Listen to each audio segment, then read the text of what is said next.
Hello बच्चों, कैसे हैं आप सभी। स्वागत है आपका आपके अपने YouTube channel science exam hub में। देखो बच्चों, जैसे आपको पता है कि अभी हमारी जो एमसीक्यूज की क्लासेस चल रही है, जिसमें अपन ने केमिस्ट्री के जो चारों चैप्टर है उनके कंप्लीट एमसीक्यूज के सारे क्वेश्चन कर लिए हैं। और मैं दावे के साथ कह रहा हूँ कि आपको बोर्ड एग्जाम में इससे बाहर कोई क्वेश्चन नहीं मिलने वाला। इसी कड़ी में अपन ने बायोलॉजी के जो फर्स्ट चैप्टर था जैव प्रक्रम, उससे रिलेटेड भी कंप्लीट एमसीक्यूज आपको करवा दिए हैं। यदि आप लोगों ने एमसीक्यूज वाले वीडियो नहीं देखे हैं तो बेटा वो आपको हमारे YouTube channel science exam hub के प्लेलिस्ट में एमसीक्यूज के नाम से जो प्लेलिस्ट है उसमें मिल जाएंगे। तो आप वहां विजिट करें और एमसीक्यूज से रिलेटेड जिस भी चैप्टर के आपको क्वेश्चंस देखने हैं वहां से अपनी तैयारी कर सकते हैं। वहां न केवल एमसीक्यूज, आपको वेरी शॉर्ट क्वेश्चन आंसर्स भी जो तैयार है उनको तैयार करने का मौका मिलेगा। इसलिए आप इन सारे एमसीक्यूज क्वेश्चन को तरीके से एक बार जरूर पढ़ें, एक बार वीडियो को जरूर देखें। आज के इस वीडियो में हम बात करने वाले हैं अपने बायोलॉजी के सेकंड चैप्टर या नेक्स्ट चैप्टर की, जिसका नाम है नियंत्रण एवं समन्वय, कंट्रोल एवं कोऑर्डिनेशन।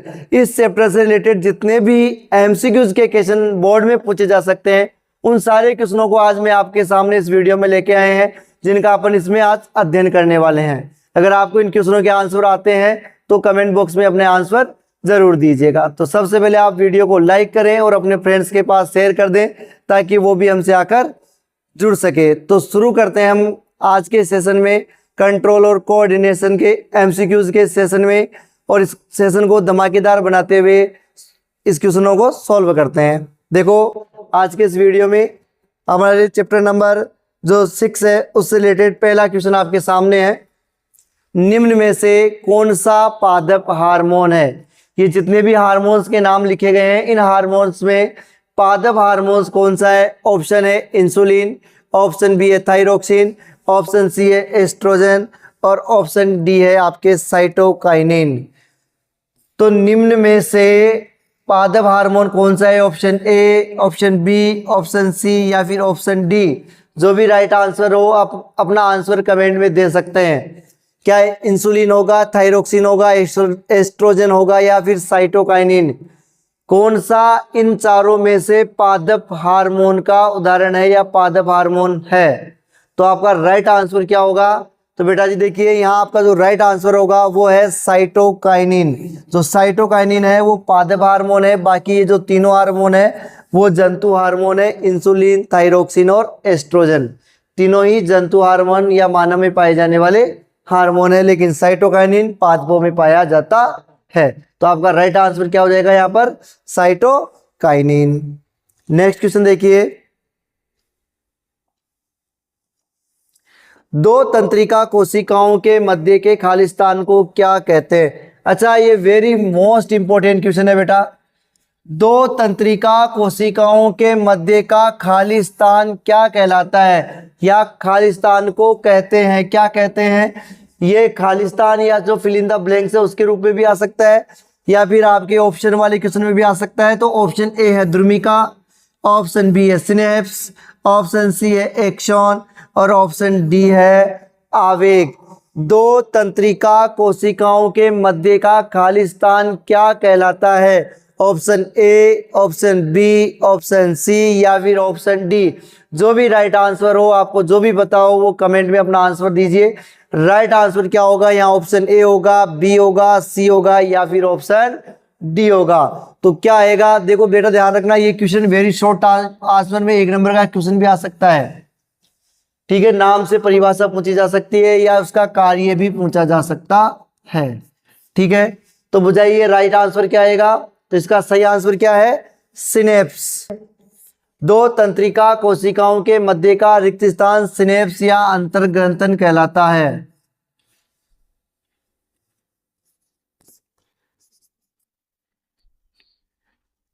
अंतर्ग्रंथन या सिनेप्स कहलाता है।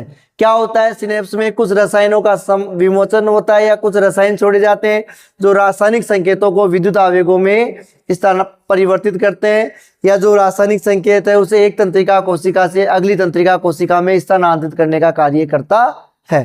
तो ये दो तंत्रिका कोशिकाओं के मध्य का रिक्त स्थान सिनेप्स कहलाता है। नेक्स्ट देखिए,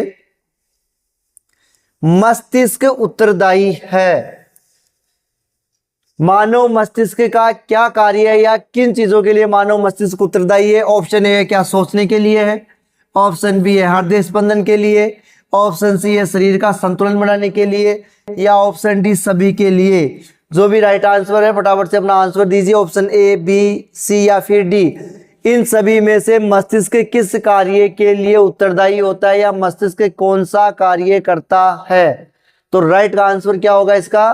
तो आपका राइट आंसर है क्या मस्तिष्क सोचने के लिए उत्तरदायी है? तो बिल्कुल सोचने समझने का काम कौन करता है? मस्तिष्क करता है। हृदय स्पंदन के लिए ये भी मस्तिष्क ही उत्तरदायी है, इसके लिए भी। शरीर का संतुलन बनाने का कार्य भी मस्तिष्क के द्वारा ही किया जाता है। इसका मतलब क्या आंसर आएगा? तीनों कार्य मस्तिष्क के लिए है, तो उपयुक्त सभी के लिए मस्तिष्क उत्तरदायी है। तो राइट आंसर आ जाएगा आपका ऑप्शन नंबर डी। ठीक है, आगे देखिए, निम्न में से कौन सी ग्रंथि को मास्टर ग्रंथि करते हैं? बहुत अच्छा क्वेश्चन है। निम्नलिखित में से कौन सी ग्रंथि मास्टर ग्रंथि कहलाती है? ऑप्शन ए है थायराइड ग्रंथि, ऑप्शन बी है पीयूष ग्रंथि, ऑप्शन सी है अग्नाशय ग्रंथि, या फिर ऑप्शन डी है एड्रिनल ग्रंथि। इन दिए गए ऑप्शनों में से जो भी राइट आंसर हो फटाफट से अपना आंसर दीजिए। इनमें से कौन सी ऐसी ग्रंथि है जिसे हम मास्टर ग्रंथि के नाम से जाना जाता है? ए, बी, सी या फिर डी। तो राइट आंसर क्या होगा आपका? मास्टर ग्रंथि किसको कहते हैं? पीयूष ग्रंथि को। मास्टर ग्रंथि किसको कहते हैं? पीयूष ग्रंथि को। मस्तिष्क में पाई जाती है। अगर स्थिति पूछे तो मस्तिष्क में, और मस्तिष्क में भी पूछे तो अग्र मस्तिष्क में पाई जाती है। क्या काम करती है? शरीर की अन्य सभी अंतःस्रावी ग्रंथियों से स्त्रावित होने वाले हार्मोन्स पर नियंत्रण करती है। शरीर में जितनी भी अंतःस्रावी ग्रंथियां हैं जो अपने हार्मोन्स का स्त्रावण करती है, उन सभी ग्रंथियों द्वारा स्त्रावित होने वाले हार्मोन्स पर नियंत्रण रखने का काम पीयूष ग्रंथि द्वारा किया जाता है। इसलिए इस पीयूष ग्रंथि को क्या कहते हैं? हम मास्टर ग्रंथि भी कहते हैं। तो आपका राइट आंसर हो जाएगा ऑप्शन नंबर बी, पीयूष ग्रंथि। नेक्स्ट देखिए, अग्नाशय ग्रंथि से स्त्रावित होने वाला हार्मोन है। जो अग्नाशय ग्रंथि है, अग्नाशय ग्रंथि से स्त्रावित होने वाला हार्मोन कौन सा है? अग्नाशय ग्रंथि कौन सा हार्मोन स्त्रावित करती है? ऑप्शन ए है वृद्धि हार्मोन, ऑप्शन बी है थायरोक्सिन हार्मोन, ऑप्शन सी है प्रोलैक्टिन हार्मोन, या फिर ऑप्शन डी है इंसुलिन हार्मोन। इनमें से कौन सा हार्मोन अग्नाशय ग्रंथि के द्वारा स्त्रावित किया जाता है या अग्नाशय ग्रंथि द्वारा स्रावित होने वाला हार्मोन है? ऑप्शन ए, बी, सी या फिर डी। जो भी राइट आंसर हो अपना आंसर दे सकते हैं आप लोग। कौन सा होगा राइट आंसर? अग्नाशय ग्रंथि से स्रावित हार्मोन्स। तो राइट आंसर आपका insulin hormone, option number D. Insulin hormone अग्नाशय ग्रंथि के द्वारा स्रावित किया जाता है। क्या काम करता है? रक्त में शर्करा की मात्रा का नियंत्रण करता है। ध्यान रखना इस क्वेश्चन को। नेक्स्ट देखिए, इंसुलिन हार्मोन के अल्प स्त्रवण से या कम स्त्रावित होने से, या अपन कह सकते हैं कमी से, इंसुलिन हार्मोन के अल्प स्त्रावण या कमी से किस रोग के होने की संभावना हो जाती है? इंसुलिन हार्मोन की कमी से कौन सा रोग हो जाता है? ऑप्शन ए है पीलिया, ऑप्शन बी है घेंगा रोग, ऑप्शन सी है मधुमेह रोग, या फिर ऑप्शन डी है तपेदिक। इनमें से कौन सा राइट आंसर होगा? ऑप्शन ए, बी, सी या फिर डी। इंसुलिन की कमी से होने वाले रोग का क्या नाम है, या इंसुलिन हार्मोन के अल्प स्त्रवण से किस रोग के होने की संभावना होती है? तो आपके लिए राइट आंसर कौन सा आएगा? ऑप्शन नंबर सी, मधुमेह रोग। इंसुलिन की कमी से मधुमेह या डायबिटीज नामक रोग हो जाता है। क्या होता है इस रोग में? इस रोग में व्यक्ति के रुधिर में शर्करा की मात्रा बढ़ जाती है। शर्करा की मात्रा अत्यधिक बढ़ जाती है, उसका नियंत्रण नहीं हो पाता। तो इस प्रकार के रोग को हम क्या कहते हैं? मधुमेह रोग कहते हैं। ठीक है, इलाज के लिए क्या किया जाता है? इस रोग के इलाज के लिए इंसुलिन के इंजेक्शन लगाए जाते हैं। तो ये बड़ा क्वेश्चन भी आ सकता है कि कौन सी ग्रंथि स्रावित करती है? अभी पढ़ा था अग्नाशय ग्रंथि। कौन सा हार्मोन? इंसुलिन हार्मोन कमी से मधुमेह रोग इलाज इंसुलिन का इंजेक्शन लगाकर किया जाता है। नेक्स्ट देखिए,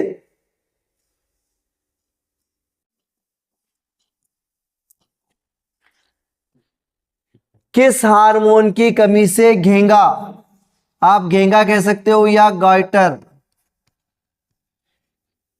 घेंगा या गाइटर रोग होता है? किस हार्मोन की, यह भी ध्यान रखना, किस हार्मोन की कमी से घेंगा या गाइटर रोग हो जाता है? ऑप्शन ए है ऑक्सीटोसिन हार्मोन की कमी से, ऑप्शन बी है थायरोक्सिन हार्मोन की कमी से, ऑप्शन सी है प्यूटिटरी हार्मोन की कमी से, ऑप्शन डी या द, ऑप्शन द है प्रोलैक्टिन हार्मोन की कमी से। इनमें से कौन से हार्मोन की कमी से घेंगा या गाइटर रोग हो जाता है? राइट आंसर क्या आएगा? फटाफट से अपना जवाब दीजिए बेटा। घेंगा या गलगंड रोग किस हार्मोन की कमी से होता है? तो आपका राइट आंसर क्या होगा? यहाँ आपका राइट आंसर आएगा option number B, thyroxine hormone. Thyroxine hormone की कमी से गलगंड या घेंगा या गाइटर रोग हो जाता है। कौन सी ग्रंथि स्रावित करती है? थायराइड ग्रंथि। थायरोक्सिन हार्मोन का निर्माण किस ग्रंथि के द्वारा किया जाता है? थायराइड ग्रंथि के द्वारा थायरोक्सिन हार्मोन का निर्माण किया जाता है। नेक्स्ट देखिए,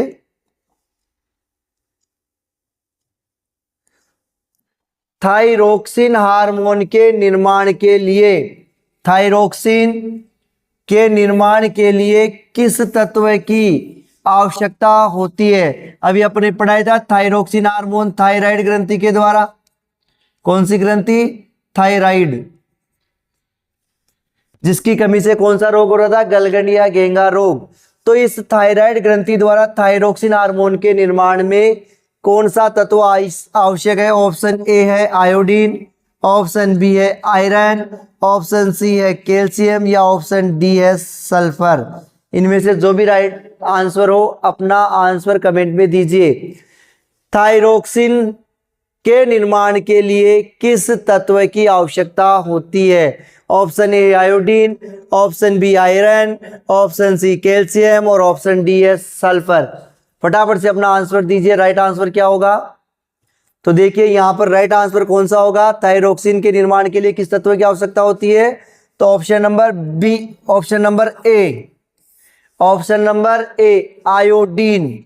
आयोडीन तत्व के कमी के कारण गलगंड या घेंगा रोग होता है या थायरोक्सिन हार्मोन का अल्पस्त्रवण होता है, ध्यान रखना। नेक्स्ट देखिए,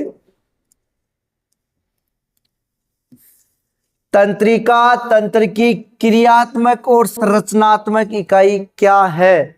ऑप्शन ए है क्या मस्तिष्क, ऑप्शन बी मेरुरज्जु, ऑप्शन सी केशिका और ऑप्शन डी है तंत्रिका कोशिका।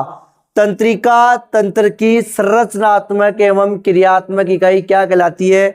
ऑप्शन ए, बी, सी या फिर डी। जो भी राइट आंसर हो फटाफट से अपना आंसर दीजिए। तंत्रिका तंत्र की क्रियात्मक इकाई को क्या कहते हैं? ऑप्शन ए मस्तिष्क, ऑप्शन बी मेरुरज्जु, ऑप्शन सी केशिका या फिर ऑप्शन डी तंत्रिका कोशिका। फटाफट से अपना आंसर दीजिए जिसको भी अपना आंसर आता हो।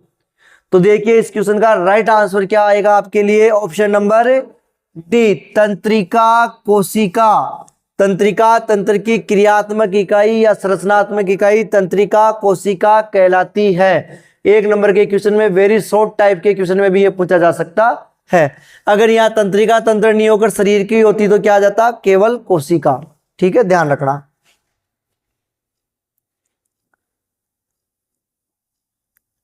नेक्स्ट देखिए, मस्तिष्क का सबसे बड़ा भाग कौन सा है?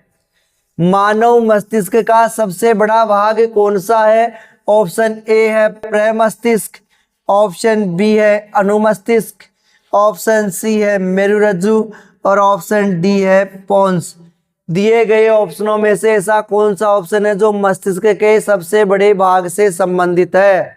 मस्तिष्क का सबसे बड़ा भाग कौन सा है? ए, बी, सी या फिर डी? फटाफट से अपना आंसर दीजिए, क्या आएगा? तो इसका राइट आंसर क्या आएगा? प्रमस्तिष्क। मस्तिष्क का सबसे बड़ा भाग प्रमस्तिष्क होता है। अगर अपन बात करें दूसरा सबसे बड़ा भाग, तो सेकंड नंबर पर अनुमस्तिष्क। ये फर्स्ट नंबर पे और सेकंड नंबर पे कौन आता है? अनुमस्तिष्क। अगर मस्तिष्क के पार्ट्स नहीं दिए हो तो कौन सा आ जाएगा? अग्र मस्तिष्क। क्या आंसर आ जाएगा? अग्र मस्तिष्क सबसे बड़ा होता है। और अग्र मस्तिष्क में कौन सा होता है? प्रमस्तिष्क मस्तिष्क का सबसे बड़ा भाग कहलाता है। ठीक है, आगे देखिए। निम्न में से कौन सी अनैच्छिक क्रिया है? ऑप्शन ए है लिखना, ऑप्शन बी है कूदना, ऑप्शन सी है थूकना या ऑप्शन डी है पलक झपकाना। निम्न में से कौन सी अनैच्छिक क्रिया है? Option A, option B, option C या फिर ऑप्शन डी? जो भी राइट आंसर हो फटाफट से अपना आंसर दीजिए। अनैच्छिक क्रिया, अच्छा अनैच्छिक क्रिया कौन सी होती है? ऐसी क्रियाएं जिन पर हमारी इच्छा शक्ति का नियंत्रण नहीं होता।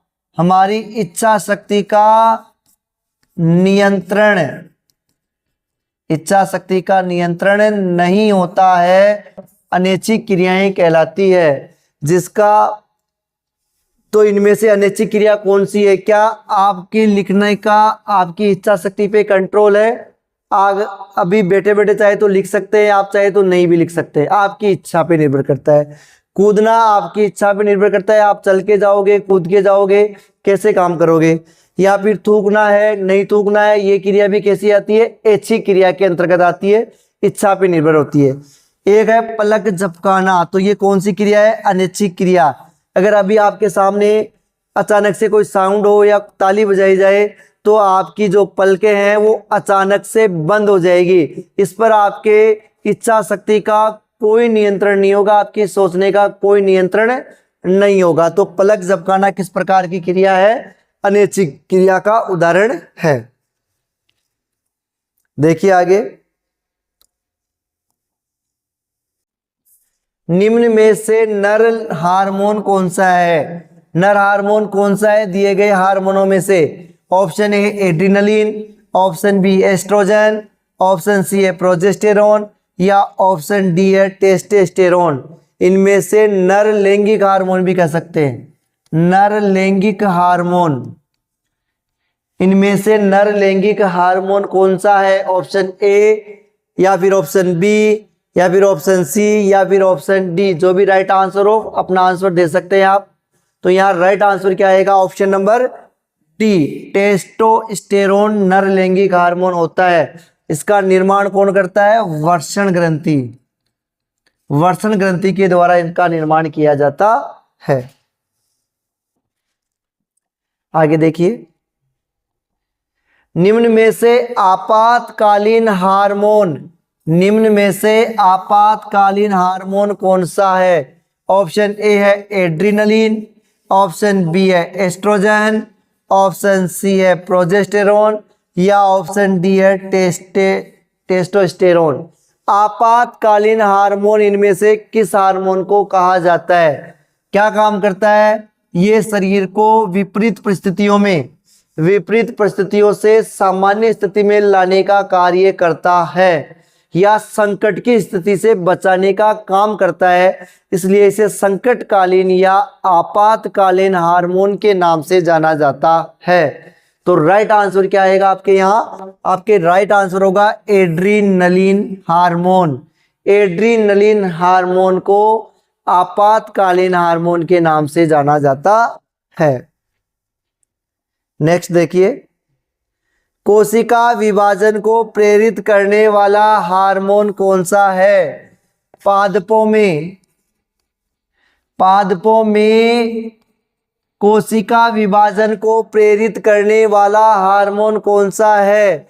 ऑप्शन ए है एब्सिलिक अम्ल, ऑप्शन बी है टेस्टोस्टेरोन, ऑप्शन सी है ऑक्सिन हार्मोन या फिर ऑप्शन डी है साइटोकाइनिन। दिए गए ऑप्शनों में से कोशिका विभाजन को सर्वाधिक कौन सा हार्मोन प्रेरित करता है?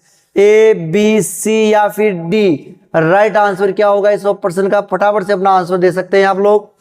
तो देखिए इसका सही आंसर क्या होगा? ऑप्शन नंबर डी, साइटोकाइनिन कोशिका विभाजन को सर्वाधिक प्रेरित करने वाला हार्मोन होता है। सर्वाधिक की बात करें साइटोकाइनिन, ध्यान रखना। सहयोग ऑक्सिन हार्मोन भी करता है कोशिका विभाजन में, ऑक्सिन हार्मोन सहायक होता है। नेक्स्ट क्वेश्चन देखिए, मटर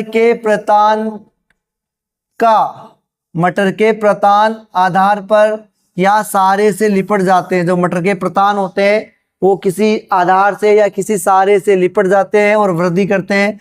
ये किस प्रकार की गति का उदाहरण है? ये किस प्रकार की गति का उदाहरण है? किसका उदाहरण है? ऑप्शन ए है, क्या ये अनुकुंचन गतियां कहलाती है?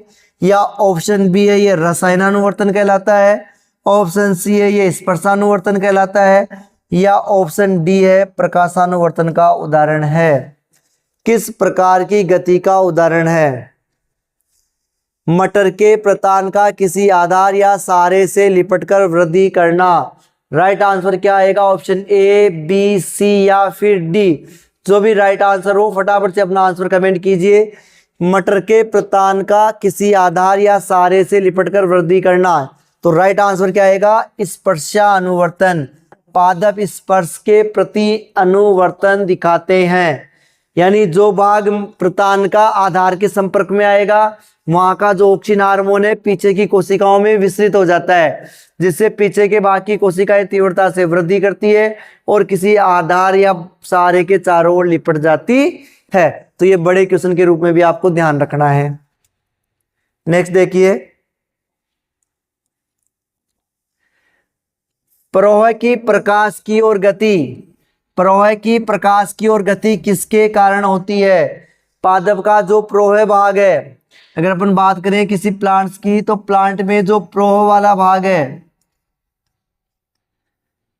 पादप में ये जो प्रवाह वाला भाग है ये हमेशा ऊपर की ओर या प्रकाश की ओर ही गति करता है। ये किसका उदाहरण है? इसमें कौन सा हार्मोन सहायक होता है? ऑप्शन ए है ऑक्सिन हार्मोन, ऑप्शन बी है जिब्रेलिन हार्मोन, ऑप्शन सी है साइटोकाइनिन हार्मोन और ऑप्शन डी है इथाइलिन हार्मोन।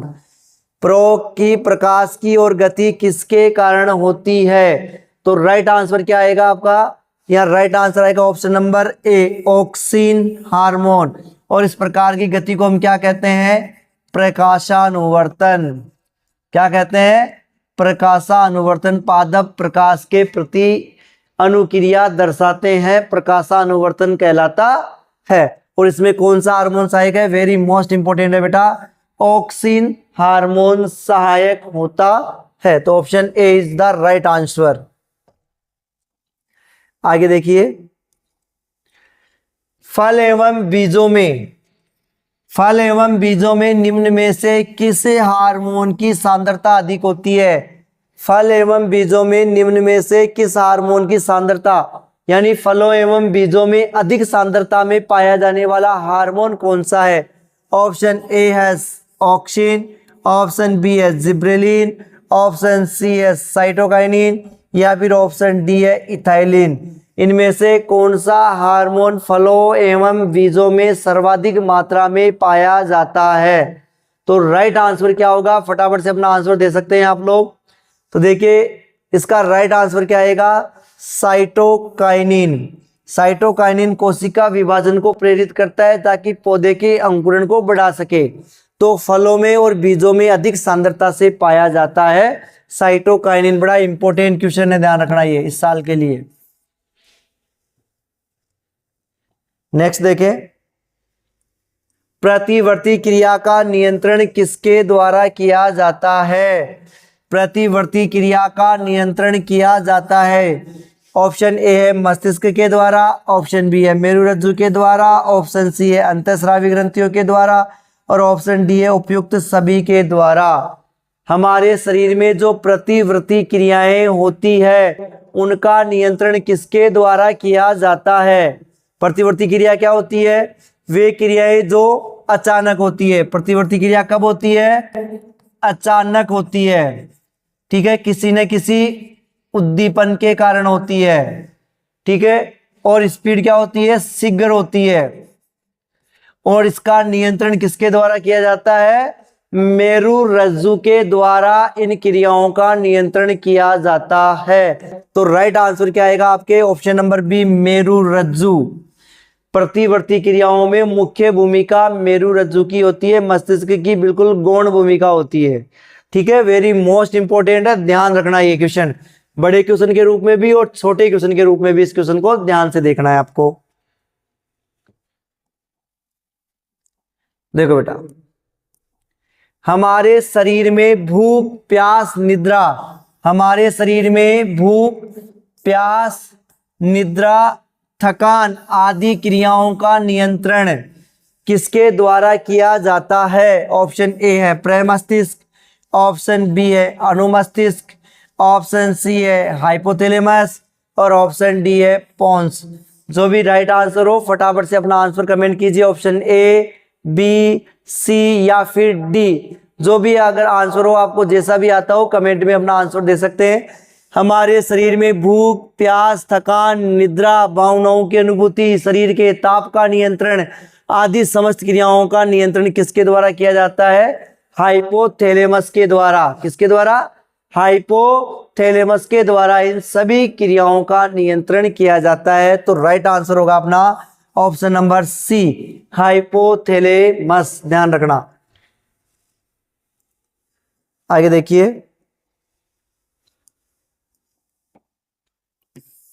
पराग नलिका का बीजांड की ओर वृद्धि करना, पराग नलिका का बीजांड की ओर वृद्धि करने का क्या कारण है? या पराग नलिका का बीजांड की ओर जो वृद्धि होती है वो कौन सी गति का उदाहरण है? किस प्रकार की गति का उदाहरण है? ऑप्शन ए है क्या वो अनुकुंचन गति है, ऑप्शन बी है क्या वो रसायनानुवर्तन है, ऑप्शन सी है क्या वो स्पर्शानुवर्तन है, ऑप्शन डी है क्या ये प्रकाशानुवर्तन है। जो भी आंसर हो कमेंट में अपना आंसर दीजिए, ए, बी, सी या फिर डी। पराग नलिका का बीजांड की ओर वृद्धि करना, जब निषेचन के पश्चात पराग कण वर्तिका अगर पर जाकर अंकुरित होते हैं तो पराग नलिका का निर्माण होता है और पराग नलिका वृद्धि करके धीरे धीरे बीजांड द्वार से बीजांड में प्रवेश कर जाती है। तो ये जो गति है किस प्रकार की गति का उदाहरण है? राइट आंसर क्या आएगा? तो देखिए यहाँ राइट आंसर कौन सा होगा? रसायनानुवर्तन। विभिन्न प्रकार के रसायनों के कारण इस प्रकार की गति होती है, इसलिए इसे हम क्या कहते हैं? रसायनानुवर्तन गति कहा जाता है। ध्यान रखना। आगे देखिए, एनीमिया रोग का प्रमुख कारण है। एनीमिया रोग किसके कारण होता है? Option A calcium, option B iron, option C insulin, option D है थायरोक्सिन। एनीमिया या रक्त अल्पता, रक्त अल्पता रोग किसकी कमी से होता है? तो किसकी कमी से होता है? आयरन की कमी से, लौह तत्व की कमी से। तो आपके यहाँ राइट आंसर होगा option number B, iron. Next देखिए, करो या मरो हार्मोन किसे कहा जाता है? करो या मरो हार्मोन के नाम से किसे जाना जाता है? Option A thyroid, option B है पीयूष ग्रंथि, करो या मरो ग्रंथि, हार्मोन की जगह ग्रंथि। करो या मरो ग्रंथि के नाम से किसे जाना जाता है? ऑप्शन ए है थायराइड, ऑप्शन बी है पीयूष ग्रंथि, ऑप्शन सी है अग्नाशय ग्रंथि और ऑप्शन डी है एड्रिनल ग्रंथि। इनमें से ऐसी कौन सी ग्रंथि है जिसे करो या मरो ग्रंथि के नाम से जाना जाता है? तो आपका राइट आंसर क्या आएगा? ऑप्शन नंबर डी, एड्रिनल ग्रंथि। क्योंकि अगर हम आपातकालीन परिस्थितियों में अगर एड्रिनल ग्रंथि अपना हार्मोन स्रावित नहीं करे तो शरीर को सामान्य स्थिति में आने में समय लगेगा, जिससे व्यक्ति की मृत्यु भी हो सकती है। इसलिए इस प्रकार की ग्रंथि को करो या मरो ग्रंथि और हार्मोन को करो या मरो हार्मोन या आपातकालीन हार्मोन के नाम से जाना जाता है। आगे देखिए, मस्तिष्क में सोचने, विचारने एवं तर्क शक्ति का नियंत्रण केंद्र कहाँ है?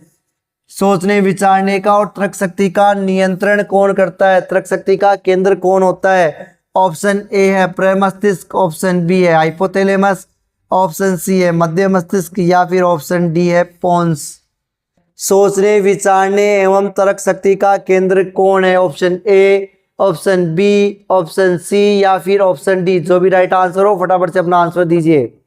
तो सोचने विचारने ज्ञान का तर्क शक्ति का इनका केंद्र कहाँ होता है? प्रेम मस्तिष्क। ऑप्शन नंबर ए, सोचने विचारने का ज्ञान का प्रेरक संकेतों का जो केंद्र है वो प्रेम मस्तिष्क में होता है। ध्यान रखना इसको, इसका नियंत्रण प्रेम मस्तिष्क के द्वारा होता है। आगे देखो, शरीर की संरचनात्मक एवं क्रियात्मक इकाई को क्या कहते हैं? ये तो सभी को आता होगा, सबसे इजीएस्ट क्वेश्चन है। शरीर की संरचनात्मक एवं क्रियात्मक इकाई क्या कहलाती है? ऑप्शन ए केशिका, ऑप्शन बी कुपिका, ऑप्शन सी कोशिका, ऑप्शन डी नेफ्रॉन। तो शरीर की संरचनात्मक और क्रियात्मक इकाई किसे कहते हैं? कोशिका को। ऑप्शन नंबर सी कोशिका शरीर की संरचनात्मक एवं क्रियात्मक इकाई कहलाती है। ठीक है, नेक्स्ट देखिए, पादप वृद्धि हार्मोन कौन सा है? दिए गए हार्मोनों में से जो पादप वृद्धि हार्मोन है वो कौन सा है? ऑप्शन ए है ऑक्सिन, ऑप्शन बी है साइटोकाइनिन, ऑप्शन सी है जिब्रेलिन और ऑप्शन डी है उपरोक्त सभी। इनमें से कौन सा पादप वृद्धि हार्मोन होता है? तो आपका राइट आंसर क्या आएगा? ऑप्शन ए, बी, सी या फिर डी। कौन सा आएगा? ऑप्शन नंबर डी, उपयुक्त सभी।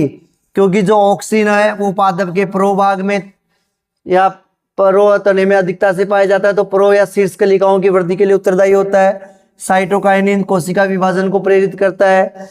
जो जिब्रेलिन है वो तने की मोटाई और लंबाई में वृद्धि करता है। तो ये सारे ही जो हार्मोन है तीनों मिलकर वृद्धि हार्मोन कहलाते हैं। तीनों को हम क्या कहते हैं? वृद्धि हार्मोन कहते हैं, जो पादप की लंबाई में वृद्धि करते हैं। तो अपना राइट आंसर आ जाएगा ऑप्शन नंबर डी, उपरोक्त सभी। ठीक है, तो बेटा ये तो थे कुछ वेरी मोस्ट इंपोर्टेंट अपने एमसीक्यूज क्वेश्चन जो कि चैप्टर नंबर 2 बायोलॉजी का नियंत्रण और समन्वय से रिलेटेड है। बाकी के जो कुछ इंपोर्टेंट क्वेश्चन है उसे हम इसी चैप्टर के नेक्स्ट पार्ट में पढ़ेंगे। तब तक आप इन क्वेश्चनों का एक बार और रिवीजन करें और एक बार इनको और सॉल्व करें। इन्हीं में से आपको बोर्ड एग्जाम में क्वेश्चन मिलने वाले हैं। तो मिलते हैं अब आपसे नेक्स्ट वीडियो में इसी चैप्टर के कुछ और एमसीक्यूज क्वेश्चन के साथ। तब तक के लिए जय हिंद, जय भारत।